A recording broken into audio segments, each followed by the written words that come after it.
हाँ,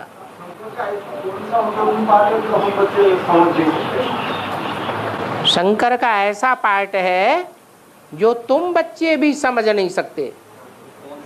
इसका मतलब शंकर का जो पार्ट है इंद्रियों को कंट्रोल करने का, अमोघ वीर्य होने का, वो तुम जैसी दृष्टि और वृत्ति वाले हो, जन्म जन्मांतर की जैसी दृष्टि और वृत्ति रही है वैसे ही समझोगे। समझने वाले एक जैसे हैं या नंबरवार हैं?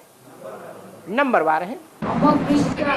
अमोघ वीर्य का मतलब ये है कि जो भी मनुष्य मात्र हैं वो सब भोगी हैं।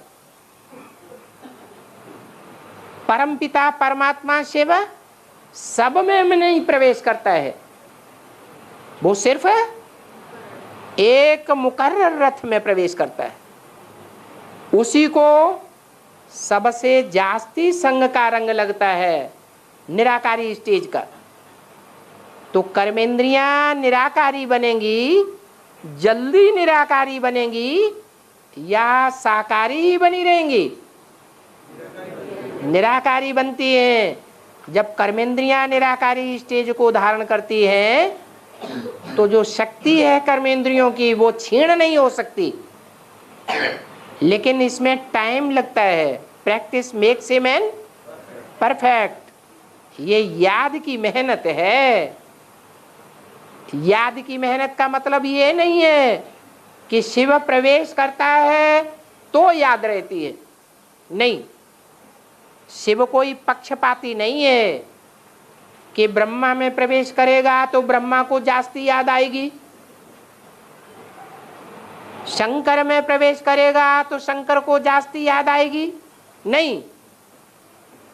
ये अपने अपने पूर्व जन्मों का हिसाब किताब है। पूर्व जन्मों में जिस आत्मा ने जितना जास्ती सात्विक स्टेज का पार्ट बजाया होगा वो उतने ही सात्विक ज्ञान को पकड़ करके रहेगी। जितना ज्ञान गहराई से होगा उतनी याद भी गहराई से आवेगी। निराकार की याद निराकारी निर्विकारी स्टेज बना देती है। नहीं तो इंद्रियों में विकार पैदा होने से इंद्रियां दुखदायी बन जाती हैं। जब इंद्रियां दुखदायी बन जाती हैं तो शक्ति क्षीण करेंगी या शक्ति को प्रिजर्व करेंगी? शक्ति क्षीण हो जाती है। दूसरों को दुख देने से आत्मा की शक्ति तेजी से क्षीण होती है।